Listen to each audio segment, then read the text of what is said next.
Come on, Soda Pop, let's go. Coach, don't you have enough meetings to go to? Never. I can't believe it.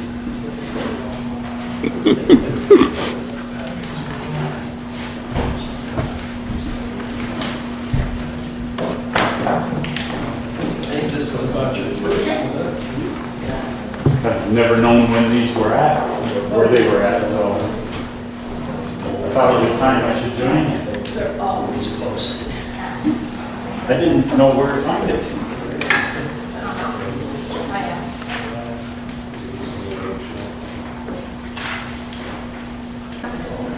Alicia, everyone is taking roll call. Yeah, right. Mike Crane. Here. Hadley. Here. Heidi Bella. Here. Lori Lindquist. Here. Mark Zimmer. Here. Ann Axel. Here. And Jim Sander. Okay, do we have approval of the minutes from the May 19th meeting? Second. Okay. Crane. Blake. Yes. Bella. Yes. Lindquist. Yes. Simon. Yes. Axel. Yes. Sander. Okay, before we get started on any more of the meeting, there are some papers up there for anyone that's here with the public. If you want to have some papers up there, they'll kind of let you know what's going on in the meeting and everything. And Don is going to introduce a couple of new board members that we have, and then have them introduce themselves too. We'll get started with the new board members, and then we'll ask that each of you introduce yourselves and tell us if you're here for a particular interest today and who you're with or anything that you might. So I'd like to introduce Ann Noctigal. Ann is the newest board member and known Ann prior to becoming on the board, and kids will have to go to the same high school, so pleased to have Ann on board with us. Congratulations on your appointment. Thank you. I appreciate that. And then also introduce Jim Stouter. Jim's a new board member as well, and glad to have him on the board as well. Both Kevin Nyberg and Sandra Pay are the replacements that they're filling. They were two-term limited board members for us, service for 10 years, and last May, this past May, that was the last meeting. So again, welcome. Okay, we'll go ahead and start with you. Malachi Peterson, the artist leader. Cheryl Rand, interested citizen. Bruce Danielson, interested citizen. Dan Gregor, general manager, Grid there. Kathy Bechtel-Spauer, an interested citizen. Kelly Schomburg, interested citizen. Okay, thank you all. Is there anything that any of you are here for today that is not on the agenda? Now would be the time for you to visit with us about that. If it's on the agenda, you're welcome to visit at that time. Okay? All right, we'll go ahead then with committee reports, marketing and public needs. Everything that we discussed at our meeting is on the agenda. Planning and development. I was the one that was there. I was the only one that was there. Everything that we discussed is on the agenda. Partnership and recreation. Everything we discussed was on the agenda. Okay, thank you. Is there any unfinished business? Don, we'll have you get started then with our new business, the aquatic fee proposal, please. Thank you. We thought we'd run through the aquatic facility and fee proposal with you again, and just kind of walk you through an abbreviated version. We have provided a little bit additional information that I think will be beneficial to our discussion today, and then obviously we'll be able to answer any questions, and obviously the board can take questions from the general public. This is a proposed rate structure for our indoor and outdoor aquatic facilities, and as we were working on this project, we wanted to establish some goals for our aquatics rates. First of all, we want to ensure outstanding value for all of our citizens. One of the things we typically do when we look at rates for whether it be aquatics or sports programs or daily fees for other programs and services that we offer. We do check with other communities to find out what they offer. For example, Dan Greider, I know when he adjusted up his rates and brings those to you for your consideration and approval. He's always checking those other areas, ski areas, to find out what they're charging, to get a really good sense of what the market will support and what other similar facilities are charging. And so we're going to align our rates with South Dakota and comparable Midwest communities, because as you know, we are the largest community in the state of South Dakota, and so it's nice to be able to compare ourselves to some of those larger Midwestern communities. Wanted to establish rates for our new indoor aquatic center. The reason why we're doing it now, you're thinking, well, why are we doing it now a year ahead of when actually the facility potentially would open, even over a year? And the reason why we're doing it now is that because it's part of the budget process for 2016. And so in order to get those rates established by the city council, we're proposing those in advance of our budget presentation so that once the council makes a decision on what ultimately they want to charge at our aquatic facilities, the finance team can incorporate that into our budget so they're established for 2016. And then finally, want to provide a high quality patron experience at all of our aquatic facilities. So the goal for the outdoor daily rates, you can see Sioux Falls is in the red there, and you will see that we are below the South Dakota average, and we're about the same as other Midwestern communities of similar size. That's $4, $5, and $4 for child, adults, and seniors. We really think that the proposed rate that we have is very reasonable, considering we're generally $2 lower than all the other South Dakota communities for the daily rate. The proposed outdoor season pass rates are proposed in a 3-year phase schedule. We realize that we're well behind what other South Dakota communities charge. We've been that way for a while. We've implemented some increases, I think it was back in 2010, but as you can see, the proposed rates that we're recommending to you today just get us to the South Dakota average for our season pass rates, and in some cases lower than the actual Midwest rates. As you'll see, the different bar colors, the green is the first phase, year 1. The second phase would be the blue bar, and then the red bar would be that final phased-in increase that would get us to the South Dakota average. Now, some would argue by the time we get to the 2018, the other communities will probably raise their rates as well. And the other thing I would note is that you will notice that we offer a reduced family rate, and no other city that we surveyed offered a reduced rate or a free option as well. So you can see we're even with the phased-in approach over 3 years, we're still going to be very similar to the South Dakota average. Again, no other city surveyed offer free or reduced passes. And so our recommendation is to discontinue the free passes, but we're committed to affordable access to with reduced season passes qualified to households at the half the regular cost of a regular pass. So it's a 50% discount to get the regular pass if you qualify based on our traditional means of qualification, school lunch letter, Medicare, Medicaid, or excuse me, Medicaid, or Medicare, and what's my other one, Alicia? EBT card, so a food stamp card. Alternatives for free passes. One of the things we heard at our council meeting that when we presented it informational is that are there opportunities for us to explore corporate sponsorships? We currently do that with our Connecting Kids program through the United Way. Currently, folks can get a free swimming lessons through that Connecting Kids program, and then they can also enroll in our Summer Singers and Youth Band program with that voucher. Now, all those, as I understand it from Alicia, every elementary school kid in Sioux Falls gets one of those in their backpacks that they can redeem for services at Parks and Recreation, along with a variety of other partners that the United Way endorses.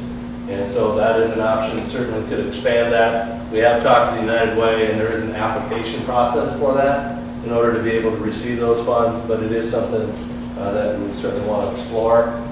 And then we also have want to explore expanded partnerships with private businesses to potentially sponsor those passes. We think it would be a great cause that businesses in the town of Sioux Falls would like to get involved in.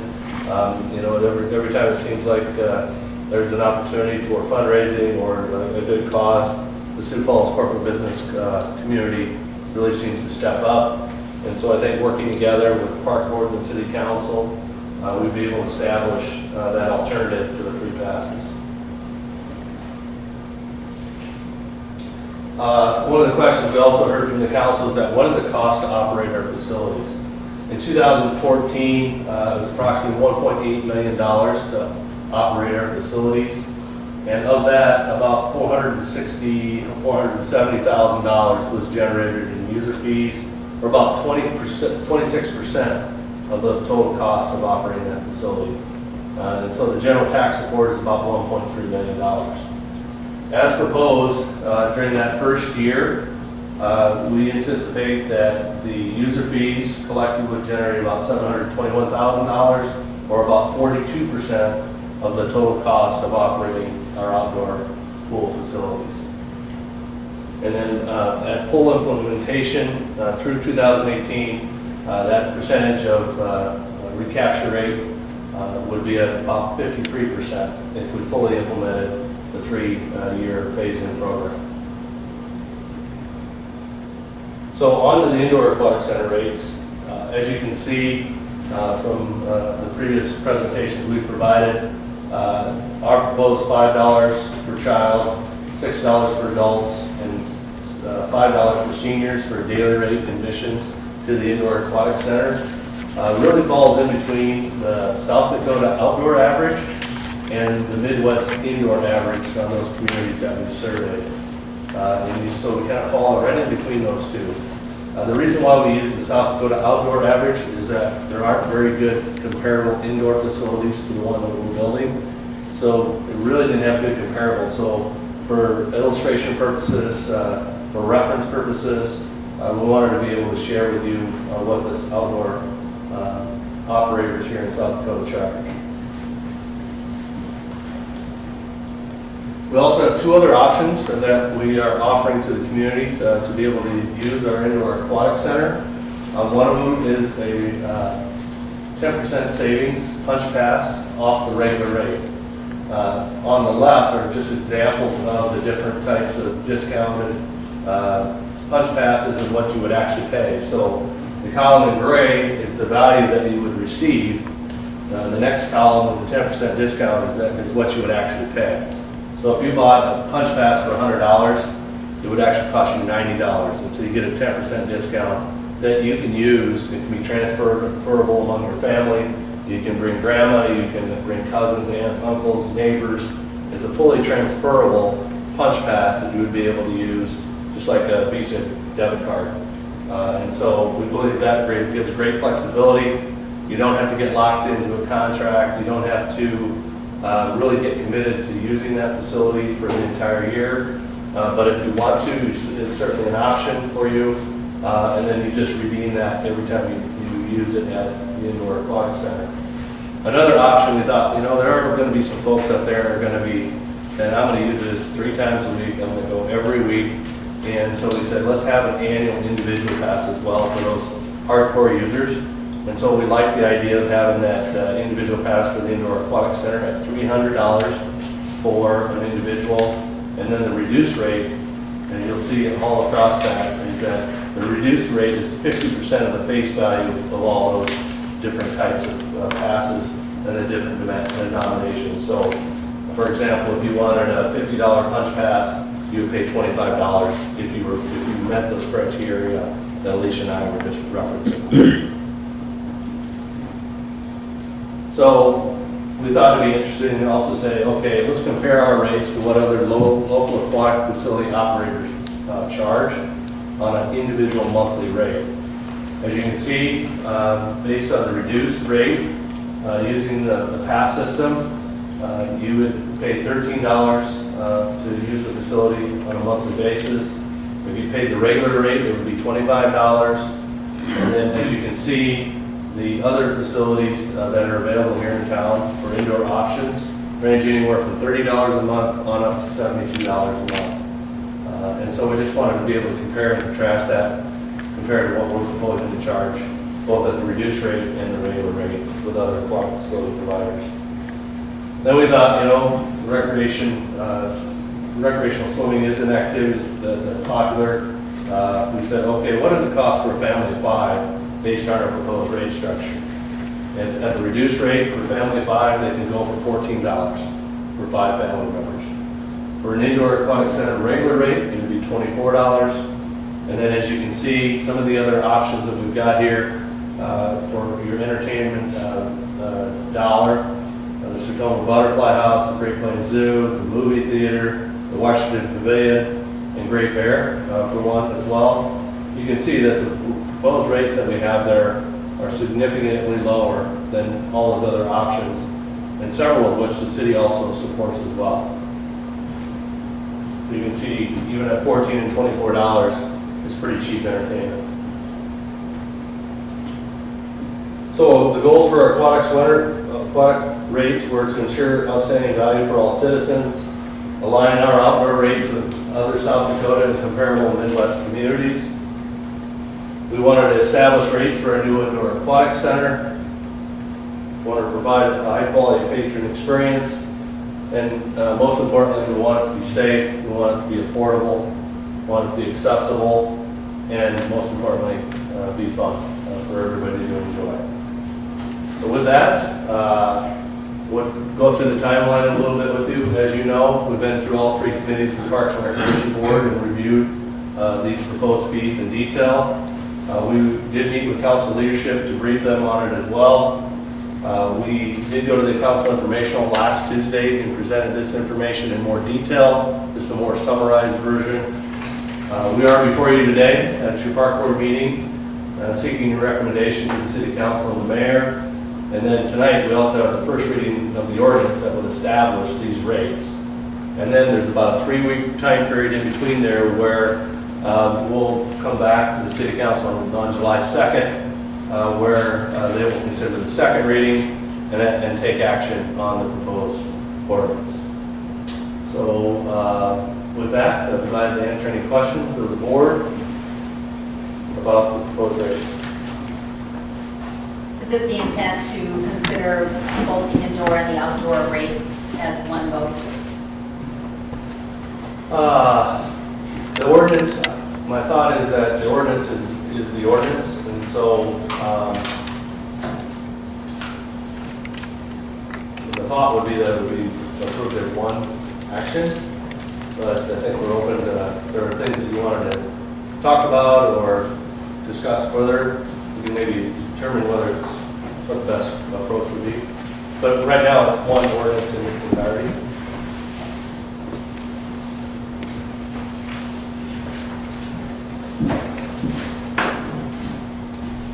So the one slide that is not in there today was the one that showed the percentage of free passes. Mm-hmm. And am I correct in saying that that was 52%? I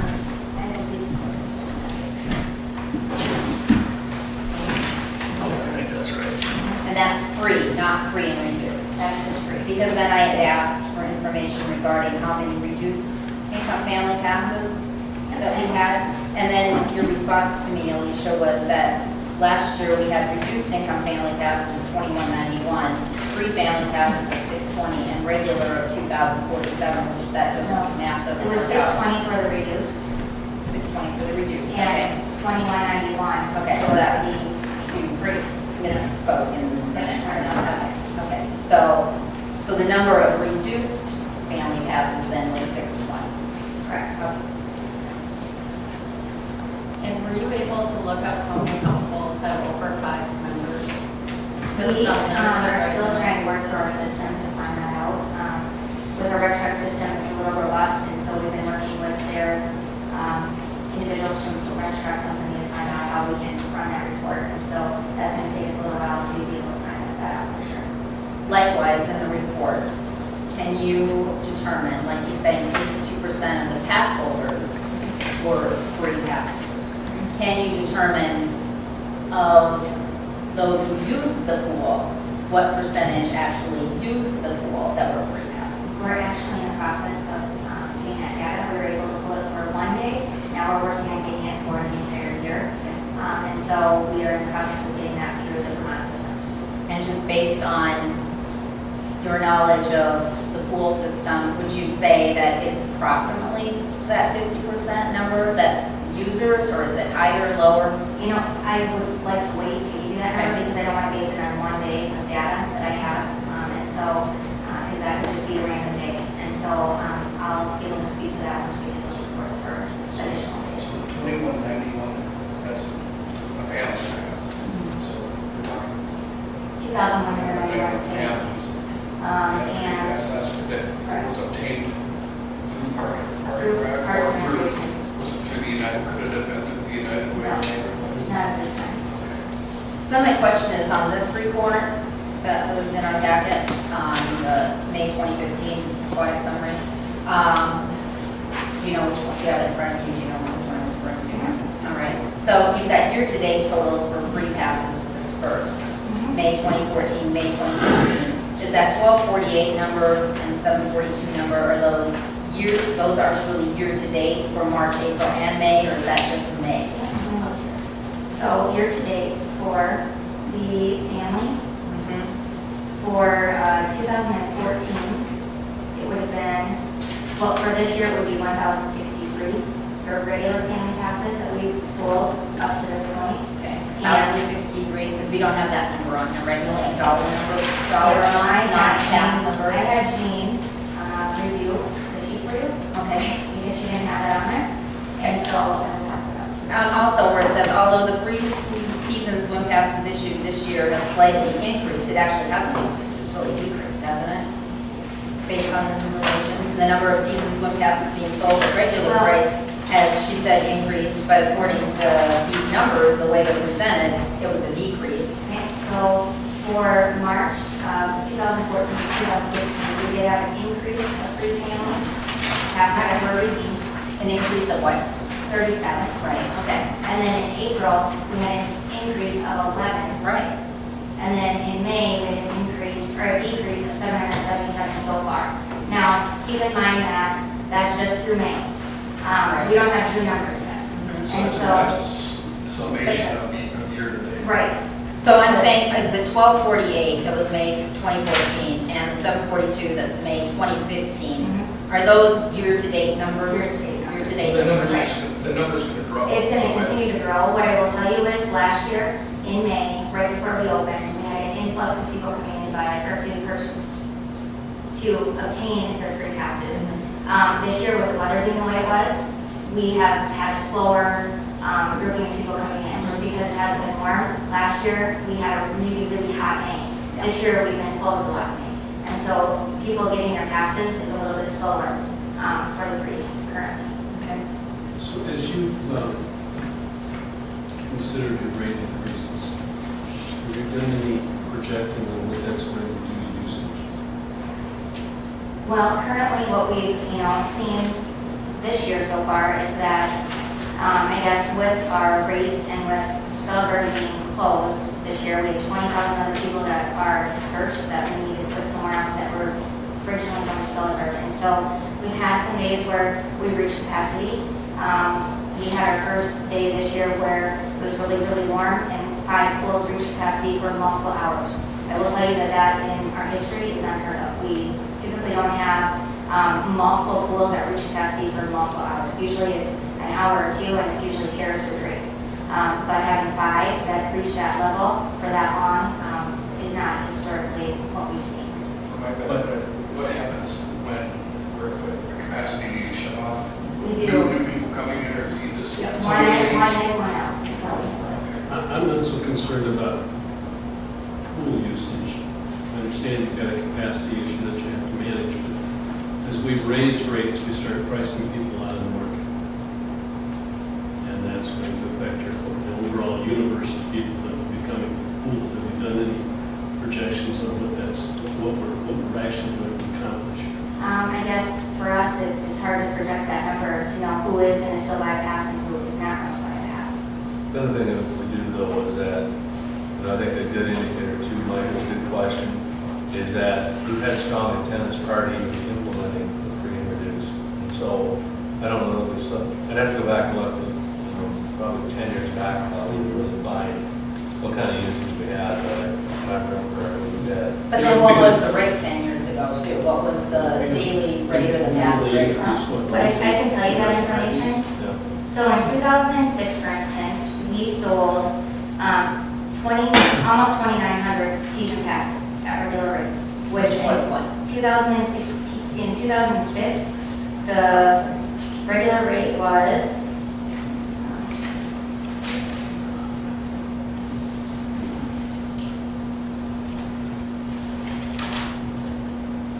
well, it was $50 for a regular family pass. For a family pass? Mhm. And our next increase was in 2011, and we raised it to $70, which was a $20 increase for a regular family pass. In 2011, we sold 1,811 family passes, okay? But in 2006, we gave away 182 free passes. We sold 1,020 reduced family passes at $25 each. And then in 2011, when we raised the rates, again, the family passes we sold 1,811. We sold 691 reduced, and that was at a $35 rate. And we gave away 3,278 passes. Looking back when we got into the free pass business, I think one of the reasons that the board supported that or recommended to the council was we felt that one of our goals was to increase participation to make opportunities available, particularly for kids of low and moderate income. And as we move away from that, even though there's some talk about getting corporate sponsorships and things like that, we're now starting to cut out a section of the market, if you will, that probably would benefit the most from access to outdoor pools during the summertime. Or certainly would benefit significantly. And so I have really no problem with what you're proposing to do with the indoor facility, because that's going to be the newest kid in the block, and everybody's going to go there. I'm not going to argue about price. But when we start doing things with the outdoor pools in the summertime, we affect a segment of the community that doesn't have a whole lot of other options that can be constructive and good for them. I'm concerned when we start doing those things without having some of these other mechanisms to help that, scholarships and whatever you want to call them, in place before we start doing it. So that's kind of why I'm sitting here chewing on these things this afternoon. I'm just not sure what to do. My concern too is that we have 52% of our pass holders that we're not phasing in like we are the rest of the pass holders, where we're giving them 3 years to get up to what our proposed rates are, whereas we're saying with that 50% user group that's currently getting a free pass that, you know what, next year you're going to jump up. If you're going to buy a family pass, it's going to be at a reduced rate of $50, and I think that's a huge jump. I would write a check for $50 and just complain about the fact, prices keep going up and everything, but for them to come up, some of these users to come up with $50 all in one fell swoop is a big budgeting item. And so we're not giving that group of users a 3-year phase. So saying you need to jump up right now. We're kind of getting the 2016 numbers for as well, as long as we have all the passes that were sold. And we're kind of getting that number right now, hopefully by our meeting. My other concern is the slide that we've seen that says that we, as Sioux Falls, we are the only community that offers free and reduced passes. And my question is not why do we do it, it's why don't these other communities?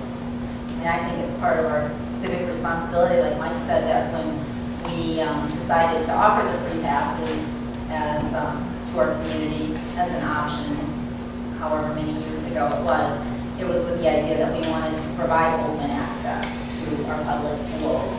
And I don't think that our commitment to that has necessarily changed. And I don't know that we necessarily want that to change.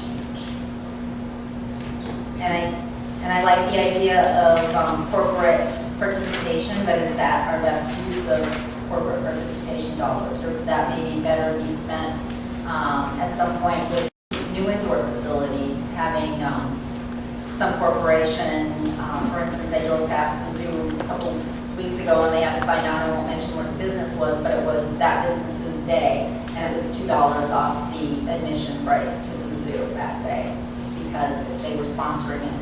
And so to have a sponsorship or to offer $2 off admission to the indoor facility, that would be a great use, I think, of our public-private partnership. Down you talked about the United Way piece. I think I followed all that. You might have gone through the flow, how that happens. And is that new or is that something that's been out there for some time? The United Way has been around for a long time, probably before I was here 10 years ago this year, but it's essentially, United Way, as I understand, they choose where they want to give their money that they raise throughout the community with good causes. And there's an open application process, as I understand it, to be able to apply to request dollars for a certain program or activity that would benefit the community. Well, we've done that in the case of swimming lessons and youth band and some summer singers. And in talking with United Way, they've indicated that if we wanted to consider the season passes as part of that United Way support, we could make application to the United Way for that purpose. So it would be us making application to United Way, them reviewing it, making a decision if they wanted to allocate dollars. Of course, that might be taking dollars from something else that they're doing. But then they would administer, or the vouchers would go through the school system and the kids, and then that's how it would. So there's really no, is the money coming back to the city, or is it just? You know, you want to explain how that works? What we do is they submit, if they want to use that voucher for lessons, they'll submit that to us, and then we keep track of all those vouchers, and then we submit those with the total to the United Way for reimbursement at the end of the season to say, here's how many youth bands, summer singers certificates were used, and here's how many. So the same thing would follow through with the free pass, which would be. Most likely we would say a child pass for this much money. So we haven't done that before, so we don't know if out of the 2,191 from last year through the voucher system, if 500 would come through or 10 would come through. Right. We don't know. Yeah. And we also don't know if we haven't applied to the United Way for this. We just had discussions with them. They be receptive to that application. How do they determine who gets those vouchers? Has anybody been on the United Way board to know? I think they vet them just like in the budget proposal will have. Obviously, a number of organizations they fund on an annual basis and provide support. And they submit their applications to determine how much money they have, as I understand it, and what they're able to raise. And then they establish a budget and award grants to those agencies and those programs that they deem worthy, and hopefully they support those programs through that process. A lot of them are annual, ongoing programs that they support, as I understand. Which kids get the vouchers at school? Right now, every elementary kid in Sioux Falls gets a voucher that they can redeem not only for our program and services that we've applied to, but I don't know if you know the other That agencies. if it's like, for instance, they can use it for activities like Dakota Lions soccer, and it's a discounted coupon and things like that. So they have a whole list on the back of the certificate on where they can take those and what businesses would take them. They can use them for one thing. So it's All in not one based thing. on need though or anything? You know, in the past, what it's been is that they've given them to anyone, whoever would need them. So if you feel like you need it as a family, you can use it. If you feel like you don't, then you don't use it. But only one thing that they can use it for? Can you get multiple, you can get one pass for one thing? So if you use it for swimming lessons, you can't use it for something else. I'm not well versed in how the policies work at the United Way. I can check in with them a little bit more. I don't want to speak for them on everything that they do and how they monitor all of that, but for us, they can use it for those 3 different things. Frankly, it sounds like an administrative nightmare, not for this, but if you're on the back end of that and all the vouchers come through, trying to pick them up and stuff like that. But The other thought is that, is there some amount between $0 of free pass and the proposed reduced family rates that those who are currently receiving the free passes could potentially fit into their family budget? Whether that's $10 for a pass, just basically a processing fee, something so that they do have ownership. I mean, there's obviously great value in our pools. And so if those families could make a nominal investment in their family summer by, $10, $20, I don't know what the right number is. I have not had to budget for going to the pool. And so I don't have that in my frame of reference. But and I don't feel like we've necessarily reached out to those people who are our free pass holders to find out what their circumstances are and what would price them out of using the pool. I think that would be really, I know what you're saying, Lori, but I think it would be really hard because there's just so many different circumstances that are out there, and it comes down to people making a choice, just like. But $50 is a big choice. Yep, it is. But I'm saying to be able to go in and ask them what that number is. And I don't think, That would be hard to get right. to, I think, a consensus. I would say. But is there like a tier 1 reduced family and a tier 2 reduced family where tier 1 Sure. is $10 and tier 2 is the $50? No, I see what you're saying. Same concept as the seasonal fee of trying to graduate. Yeah. Yeah. So instead of jumping to 50 right away, some other increment. For those people that are currently receiving free passes, instead of having to jump all the way next year to $50, if they could be $10. we're using a 3-year step up for the rest of it, correct? Right. So I don't know why it's 3 years versus 2 versus 4, but perhaps doing a 3 years step into this is, because there is extraordinary value in having consumers pay for the service, the value that they're getting, even if it's a little bit. And so maybe that's an alternative that.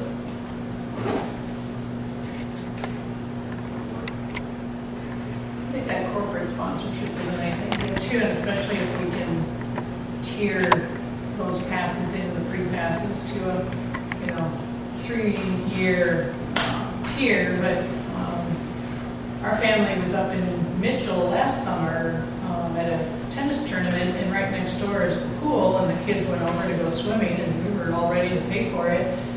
And some business, and I don't remember which one it was a bank, local bank up there that, it was free to everybody that day.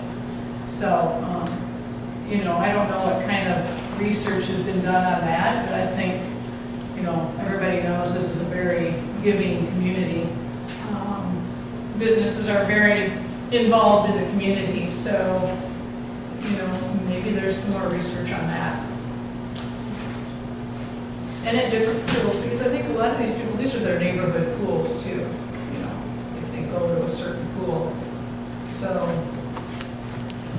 I would think there's corporate sponsorship or something that's positive as what it is. That would be something that we certainly would like to pursue to help in that regard. And I think your staged approach to it is a good one. Maybe kind of ease into that pass system.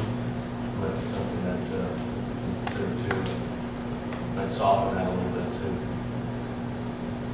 gives us time to kind of see the reaction too, you know. I guess I have one other question.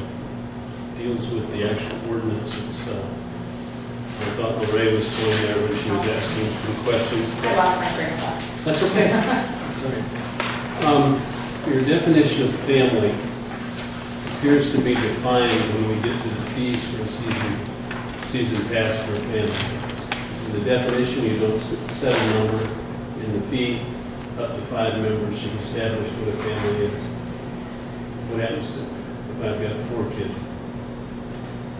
You're still family. But it doesn't say that. It says up to 5 members.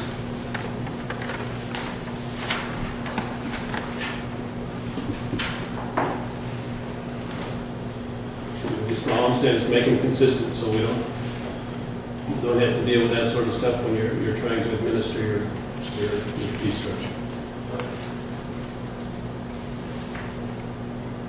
In regards to the ordinance, it says amending the code of ordinance of the city, amending the fees subchapter of chapter 95. What are the specific amendments? Usually when we have this, I know Dave's good about highlighting things in yellow. Yeah, as so for are there- what our amendments are, so what else is being amended on here? Any other fees getting touched in this, or is it No other just? fees, and that should have been included in your packet, the red line version. That was given to be included in your packet. This So- was in my packet, this is what I printed. Yeah, It wasn't and wasn't already even- printed. What I'm saying is we had 2, so somehow that didn't get in there, but we do have a red line version. And the only fees that were adjusted were the aquatics fees. We did not do anything with any of our other fees for Park and Rec. And then you changed also, though, the definition of reduced income, too. We did, based on the fact that we were going to eliminate the free passes. We wanted to make sure that a reduced income pass would include those free Right. pass holders. Because currently it's broken out that if you qualify for a family pass, a free family pass, you would be currently receiving EBT or instant benefits. To get a reduced income family pass, you would be qualifying for the Reduced or reduced or free lunches and you'd be on Medicaid. And so we wanted to make sure everybody was included in that new reduced rate. And we do have the attendance numbers for 2006. Those would be, in 2006, we had 325,378 people come to the pools. Again, I can't speak to what the weather was like that year, if it was hot, cold. As we know, it varies. Yes, seriously. What I can tell you is in 2011, we had 316,161 people come to our pools. In 2002, we had 338,000, or 2012, we had 338,453. And in 2014, for instance, we had 226,445. We attributed that mainly to the weather. I would guess, so, yes. Well, there's a base. Mike? But typically, they range in the mid-300s across the board. I just want to make sure I understand your previous comments when we were with attorneys about what we need to, I don't know, maybe in Alicia and Don you do, but the deal about the family, in the rate structure, has season family passed up to 5 members? The 5 members. Okay, that was if I had a 6th member of my family. Or a 7th. Say I like children. Yeah, then, And just make it clear, that's all I want, because I don't want to have to think about it. Just Right. make it So included in the self-explanatory. definition along with the fee chart. Yeah, The feature of the ordinance, the definitions of the ordinance don't match. yeah. good catch. We could have, still good, but. And then you've got season pass per individual, additional family member Yes. beyond 5, $20. Which we had discussed in committee that if that's $20, whether it's a full rate pass or a reduced family pass, that was a big increase. If you were gonna tie that to both the reduced family pass and the regular family pass.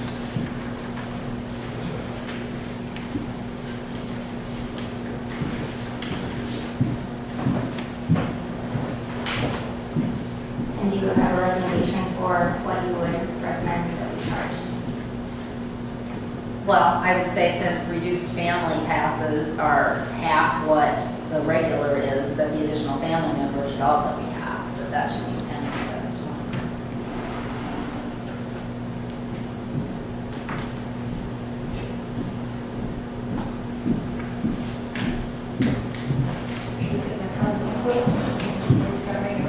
Is the, it's a little input here yet? The board's discussion is done.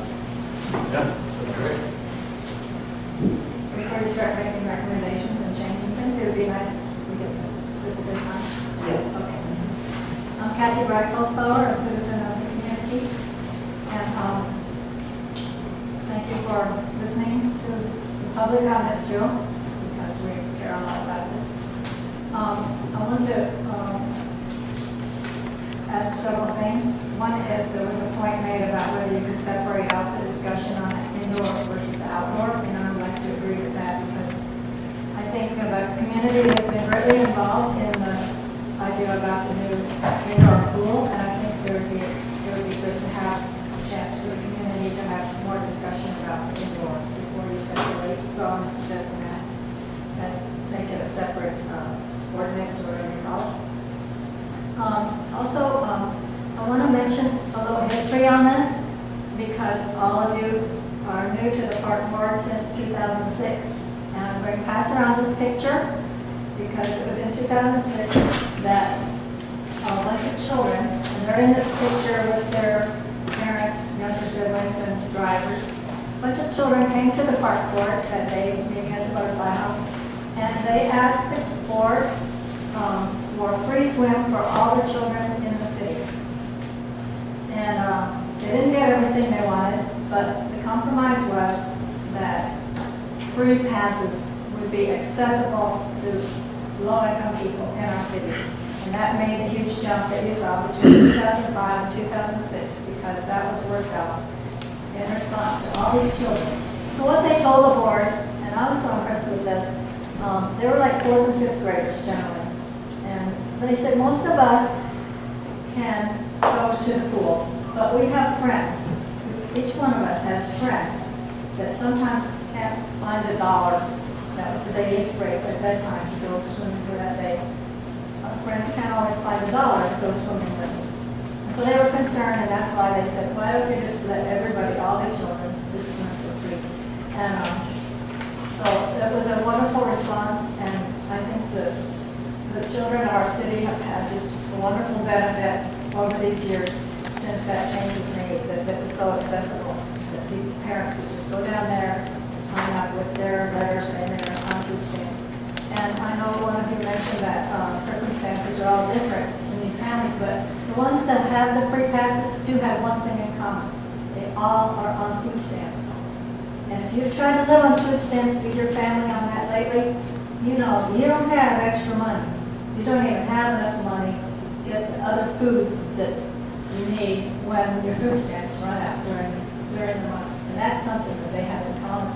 And feel free to talk to anybody on food stamps that's trying to feed their family. And it's especially critical in the summers because they don't have the meals at school. And of course, we want them to get to the free lunch, but a very small portion of the ones that eat free and reduced lunch at school, only maybe 10% or so of those actually get to the free lunches during the summers. And of course, that helps a little bit too. But so many kids there's more need for food and other expenses, activities, and other things in the family over the summer. So that's why these free passes are so important, and I really encourage you to keep these free passes and keep them for all food stamp participant families.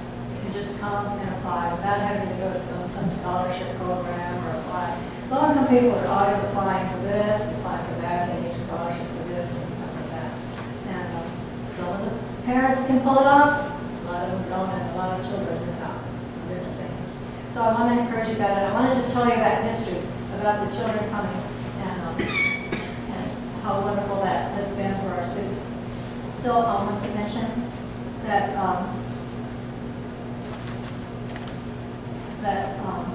the goal of the pool, and I think the kids realize this, the goal of the pools is to have people in them using them. You know, I'm sure that it's not designed to be a fundraiser for the city. And I know you try to cover expenses if you can. It's nice to be able to cover as much. But as a citizen, I'm happy to have my tax money covering the cost of the pool so that the kids can swim, even if it covered the whole thing and there weren't any fees for the children to swim. And I know this is what we mean when we say ensure the value for all citizens, and that all is capitalized and underlined. And we want them all to have access to the pool. So what this makes me think of is when you compare the prices for the passes or daily admission or any of that with other cities, what you need to know also is what's the participation in those cities. You know, they could have children outside looking in and missing out on that healthy, happy summer that you get when you get to go to the pool all the time. And I think that we have wonderful participation because of what the parks, the city, the community has done for the children. But maybe these other towns don't have such good participation. And so I think that's the information, the missing piece that you need if you're going to decide on rates. Because you would want to know if you were going to be keeping the same participation that we have. And I think that's the critical thing, is how are we going to keep the participation up. I want to also mention that the price jumps that are scheduled in here are awfully steep. And maybe you and I maybe could pay that. I know this one, only person I asked about it in the discussion after church Sunday was a mom and a two-parent family, both employed full-time, with 2 kids. And we were just talking about pools. She said, you know, if they raise the price on they're paying the full rate. If they raise that, we're not going to buy them next year. We're stretched to the limit right now. And it's 75 and we go up to 100. And of course, you go on to explain what happens in the summer is they have to get more child care.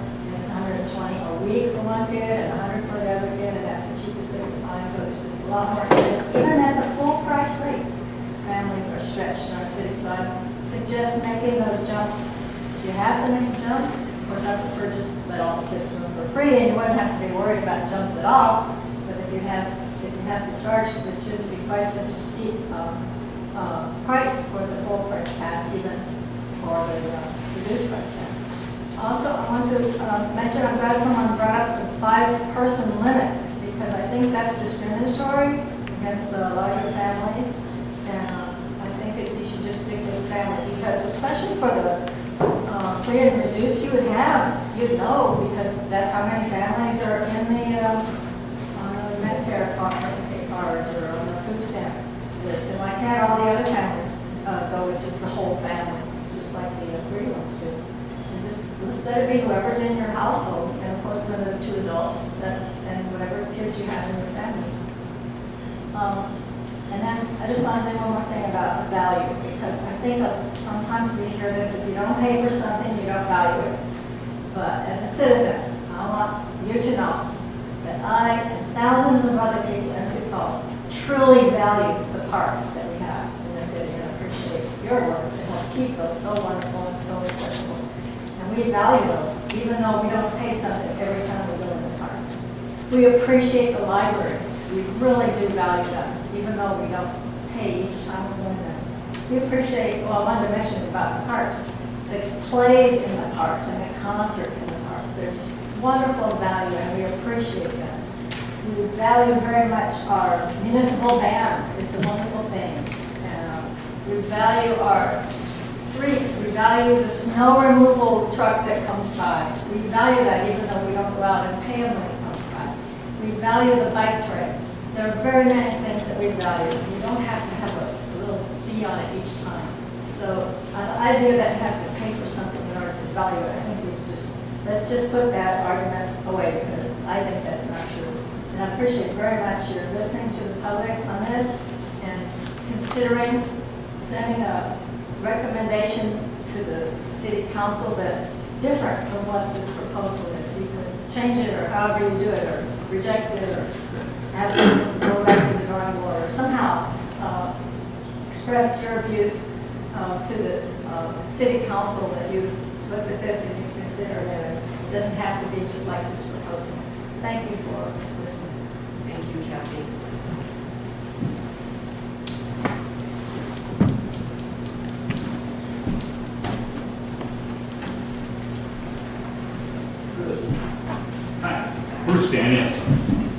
I was sitting here listening to this whole process here and found it real interesting in several different ways. And one of them is as a data miner, somebody who digs in a lot of data every day and finds facts and justifies things through data. I've been really kind of surprised and disappointed in how prepared this whole thing has been with actual data that makes sense. It's a little problem I see in a lot of different things that happens in the city of Sioux Falls and in a lot of governments so I was really disappointed in the information that's actually gone out to the public, and then sitting here in the meeting today saying that, well, we don't really have a good chart that shows how one piece would fit into the next to the next and next with any consistency, so that I could actually say, yeah, that makes sense. So I've been kind of disappointed in that. And last year during the run-up to the spring election, when we were having the avocational education sessions, the 8 of them, I was at 7 of them. And I know for sure that at 4 of those sessions, it was discussed that there would be one fee, whether you were going to be at the indoor pool or outdoor pool. Because that was a major point in what we were all trying to get across in the discussions. Because you've now taken, and this was the problem with the Spellerberg neighborhood over there. I don't live in Spellerberg. I don't even live near any of the pools. I'm kind of out in one of those areas that would be kind of nice to have one if I had kids, but I don't, so I'm really worried about it. But one of the things that was pressed for was there was going to be one fee, and because you're taking away a neighborhood park, and it was, as Don Kearney had claimed, that it was now a community park. So it wasn't going to be for those neighborhood kids anymore. Well then, what's going to happen to those neighborhood kids? And they're going to now be gouged extra money if they want to go to their neighborhood pool, which is now a community pool, so I guess it's, it doesn't matter what you charge for the place. And that was one of those things we tried to get across, and we could never seem to get it across. We wanted to make sure that there was going to be one fee for every kid, every family, no matter which pool you went to, if it was indoor, outdoor, there was one fee.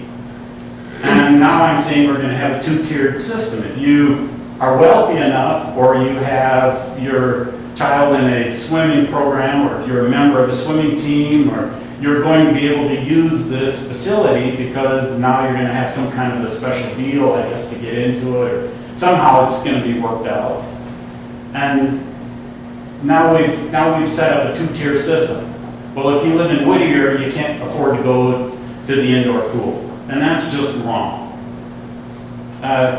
There's a lot of different ways you can look at that, and I won't get into all of these other areas in the political realm, the sociological realm of having multiple pay to play type arrangements. And that disappoints a lot of us that have looked at it. And that's one of the reasons why I'm here, and one of the reasons I brought my camera today. Because I wanted to see how this meeting looked at this situation.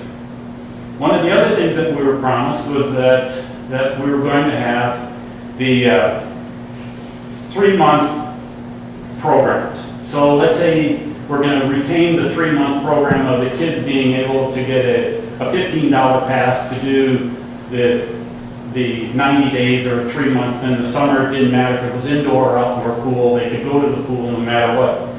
And I'm not seeing that kind of setup anymore. And that's kind of disappointed some of the people that I know that have kids, that they're going, I don't see how I'm going to be able to afford to send my kids to the pool. In fact, I've had 2 conversations in the last 2 weeks with somebody that uses the pools heavily. His kids use the pools every day. They can use the pools in the summer. Because it's one of the ways that, as Kathy was saying, it becomes kind of a babysitting program. The kids are at that age where they're responsible enough, they're old enough, they look after each other, but yet they know that they can go every afternoon and go swimming. And now they're looking at, well, it looks like I'm going to get priced out of that. So we want to make sure that the indoor pool is considered the neighborhood pool for Spellerberg, and those people that have that ability to just go to the pool. There was a statement made here earlier, and that don't really mind that the indoor pool is being more expensive, because it's, if you have the indoor pool, you're going to have more people wanting to go to the pool.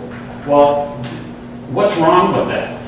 You've still got the ability to send those kids to other pools if it's full. But yeah, let's fill that pool up as long as we're spending the money on it. But why worry about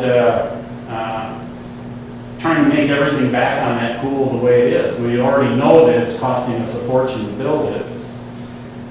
And then I'm looking at the comparisons in the one PowerPoint here. I've been a member at one of the fitness centers here in town for many years, and to compare the rates of the private versus the public with all the restrictions on every one of those private centers, that has no bearing on this discussion whatsoever. You're not going to get somebody like me to go over and pay the money at the indoor pool versus all the other amenities that I can get at the fitness center I go to. And you're not going to find that being a very good comparison on any of this. And the kids that are less than 14 years old can't go and use the pools at those private places. So to try and have some kind of a quid pro quo between those doesn't make sense to me. And I guess my last point I tied up earlier in another one, but I just wanted to throw those things out to you and say that when we were in that battle last year over the indoor versus outdoor pool, you know, last year we were voting to have a neighborhood outdoor pool. Well, the city never has actually voted on having an indoor pool. So now we're having to kind of come back and patch things back together to try and bring the community back. And one of the things that you're doing here when you're talking about having a 2-rate scale for indoor versus outdoor is now you're creating that divide and continuing the problem from last year's election. Thank you for your time. Appreciate it. May I clarify that my request for free swim is for summers? I'm staying out of the indoor. Thank you, Kathy. Anyone else?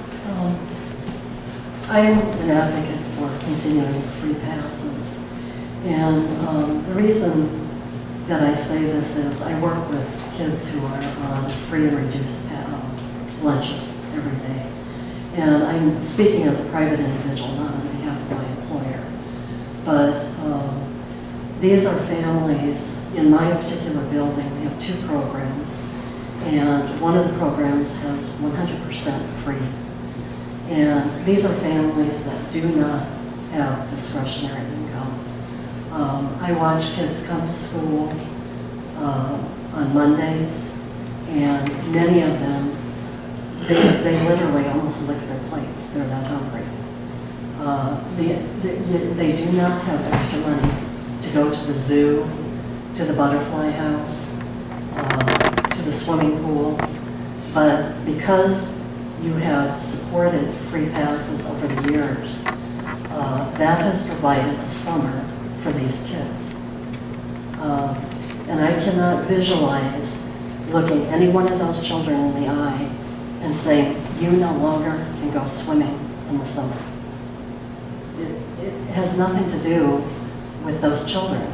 Their families do not have the ability to pay for swim passes. And it's, when you see it every day, it's a tough situation. Thank you, Cheryl. I do have one question, Don. When do you present your budget, do your budget presentation to the council? I believe it's scheduled for August. What is it? August? Do you know the date? Not off the top of my head, I don't have, but I think it's the middle of August. Okay. Sure. Any other discussion?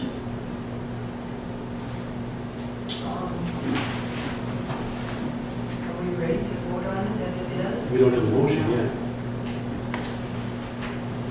What would happen, Don, if we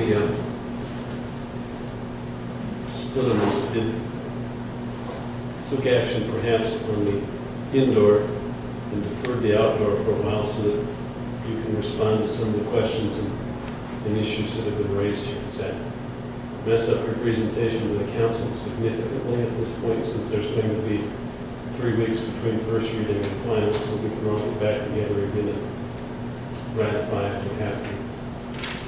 You know, it's really a question that they would have to, I think, throw at Karen Leonard, whether or not, I suppose it's possible. Dave, do you have an opinion? What Karen wanted?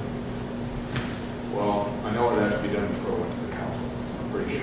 Dave, It would have to be done before it went to the council, just because it's all one ordinance like I that. understand. So that, but as far as the board taking 2 shots at it, an indoor and an outdoor,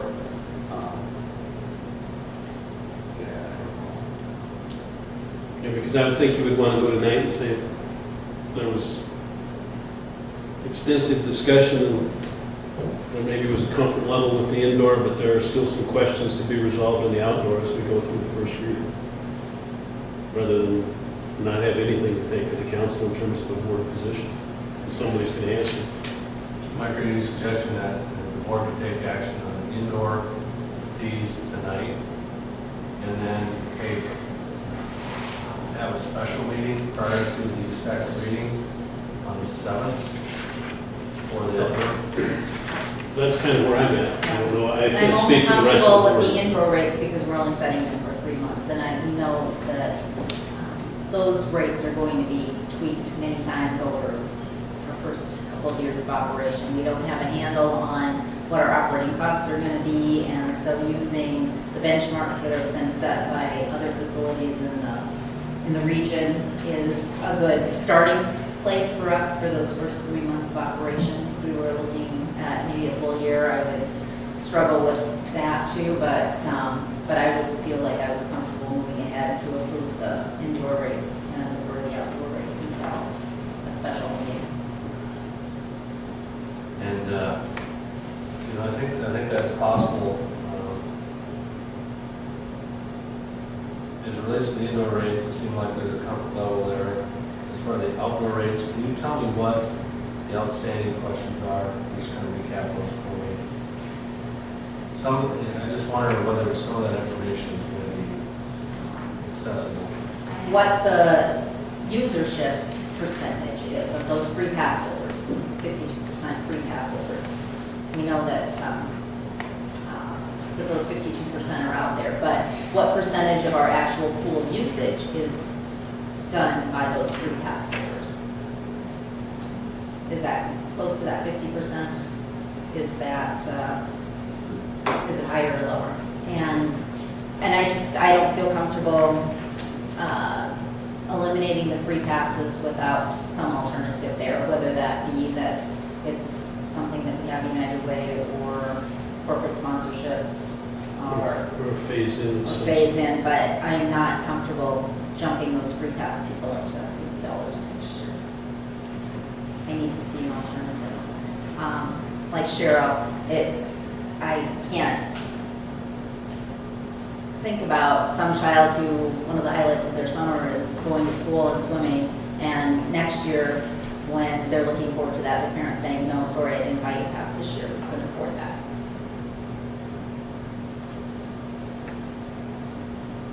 It's too big of our percentage of our user group to make that decision today.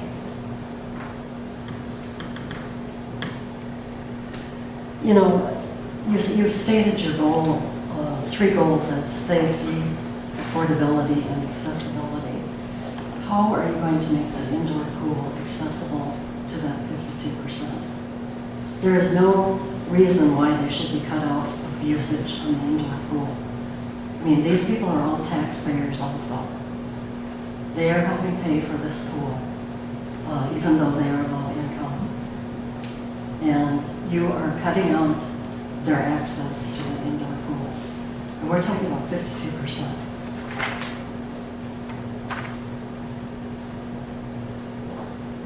So accessibility applies to both. I'm not with Kathy on this.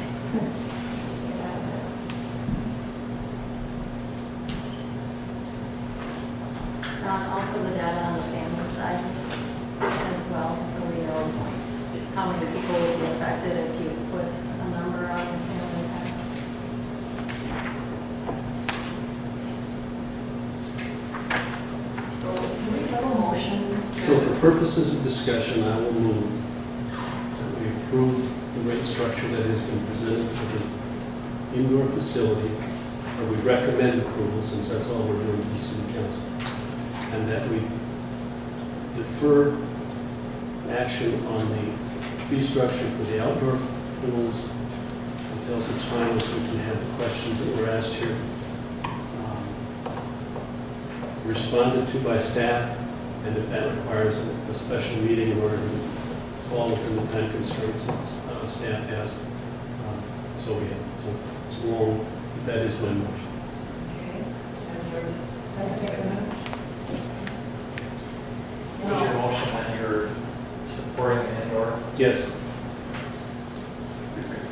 So is there any discussion on this motion to approve the indoor prices?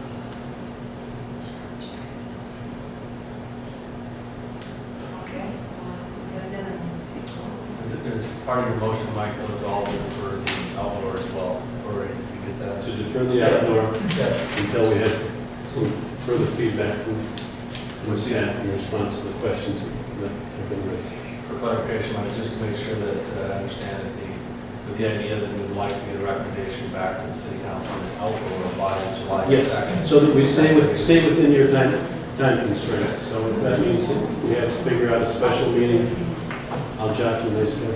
Very good, thank you. I can't speak for the rest of the board, but I'll. Any discussion at all on the rates for the indoor? Okay. I think we have this motion. Someone has it down, thank you. Does anyone need it repeated? Okay. And there was a second, I believe, from Ann. Correct. Okay. So let's go ahead and take a vote. Mike Kane, Yes. Wood, Yes? Heidi Della, Yes. Lori Lundquist, Yes. Mark Sanborn, Yes. Ken Axel, Yes. Shannon Sanders. Yes. Maybe just to clarify one more time, just, I hate to be redundant here, but I just want to know, I just want to review what I have from notes as far as what the board is looking for additional information. One of the things I've got is what percentage of the total pool use is from free pass holders? Is that right? And then, And that's the question is, you can track that by daily visit, right? We were So- able to do it, we'll be able to do it for the last 2 years. So That's this fine. year and That's last fine. year, we won't have it That's before fine. that because of our system. But again, we were able to, have done some maneuvers and took a little while to get all that together. Because I would suspect that the usage is most likely higher than 52%. If you look at overall usage by those free pass holders, but that's just. We have one day, and again, that would be Yeah. Sioux. Yeah. I can tell you that actually for the one day that we have, the majority of our use was from regular price passes. But again, that's why I wasn't sure that I should share that, because that one day it could be Sioux. And I want to be fair with and accurate with what we provide. But what I can tell you is on our day where we get capacity, at Drake Springs, it was like, we had 184 people that had free passes that used that facility that day. We had 45 reduced, and we had 1,583 total regular price. And that would be passes and paid admissions. And then for Frank, it was 46 free, 22 reduced, 751 regular. And then Laura Oak was 35 free, 26 reduced, or for Laura Oak, it was 35 free, 26 reduced, and 1626 regular. So overall, as we go through, and Keene 2, it was 38 free, 15 reduced, 911 regular. Terrace, it was 171 free, 60 reduced, and 1,287. So, and that's just for one day, and again, we'll continue to get that information. Okay, so that's, sorry I interrupted, but that was one item then. okay, and then the other one was the number of families that would have exceeded 5 members in the past year or so. Is that right? Right, just so we can see how many people would be affected. Liz, can you track that? Do you know you can get That's that? what Nicole worked on today, and she was able to, that's where we got this data for Monday. Out of the family members. That I won't verify. As I said before, we have to go back to Vermont systems and find out if we can get that. 40,000 documents. Yeah, right. Those- I can't confirm that we can do the 5 family first, we're still working on that. I can confirm that we're able to, well, who's coming to our pools on a daily basis. Those two things, was there anything else? And then the red line version of the ordinance, we will. Yeah, that would be nice, please. One thing it's not necessary, it would just be nice to be able to reverse engineer those numbers and equate them to dollars. Because I think one of the things that we're looking at here is, we looked at the budget, and it's up there at 26 and 42%. And that's, 14 is actually, I'd like to see what the impact is of charging the fees that we're anticipating charging to the free, and find out, are we talking a $50,000 impact, or are we talking a $500,000 impact? Impact total revenue. Yeah, impact to total revenue, because I don't want to say we're majoring in the minors and minoring in the majors, but it would be nice to equate the head count to dollars, just so that we understand what kind of economic decision it is. I'd also like It's a to little need hard to figure that out. current pass count too, year to date now, June, what numbers we're at. But yeah, you're right, Jim, because if it's, 900, 1,000, it's 1,000 free pass holders that we would have. And, we were looking at charging them $50, bumping them up to 50, that's $50,000 of revenue to us, and in the scheme of things is that, It's just another, like you said, it's just major another point of minors. view to look at it, I think. There you got it, thank you. Well, I think it's been a good, healthy discussion with the board today and with the input from the public as well. Thank you very much. Let's see, what else do we need to discuss today? The golf course report for April. I'm sorry, I missed it. Dave, Yeah. committee.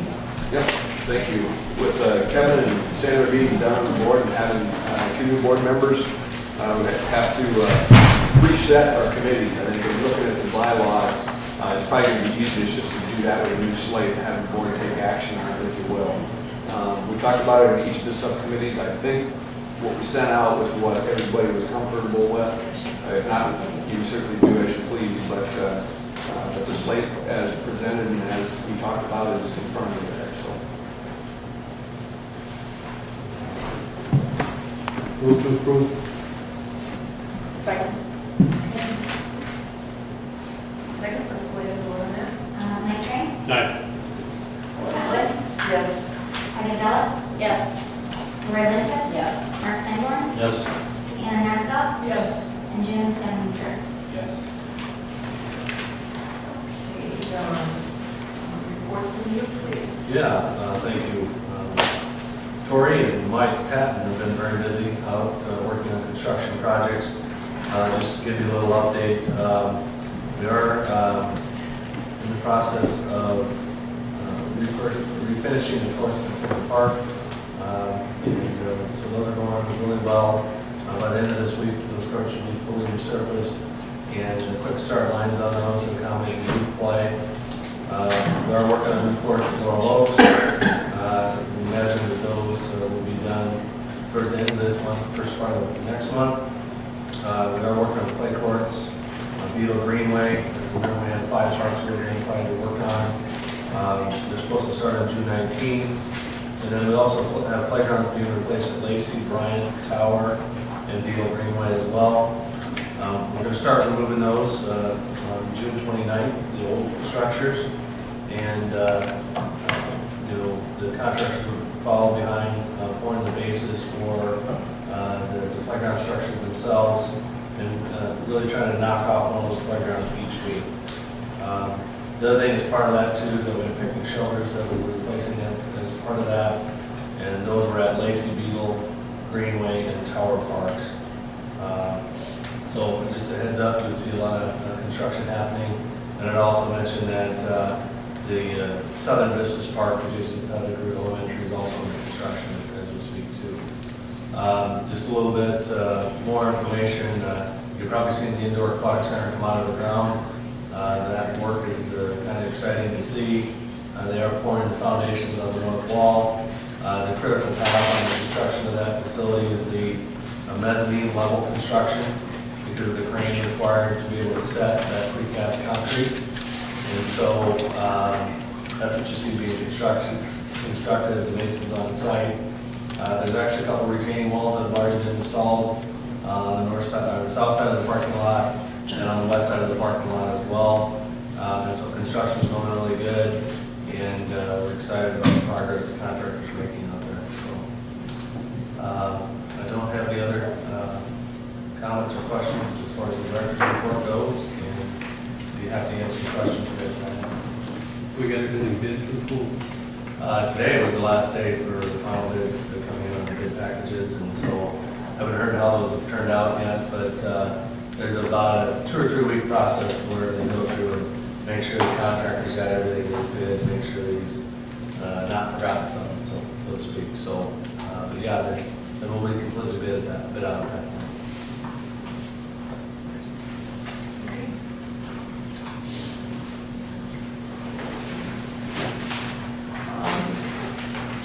Is there any other business? Any meetings? Some other board discussion? You'll notice down below that there's some dates for some upcoming events for the bike trail counters. Are those are in? Yeah, they're right. And where did they end up going? Counters. Or don't you want us to know? Maybe There's you want us to there's a know. number of different locations. Yankton Trails, Sioux Park, Falls Park. Basically, we're trying to get those segments and find out where the most usage is. And, so they're Are they very scattered throughout. discreet, or can you tell where they're at? Not unless you're looking, I think you probably won't see them. We try to put them by like split rail and things like that, so we don't get beat up with any snow removal, things like that, or double vandalized. But yeah, they're scattered throughout the parks.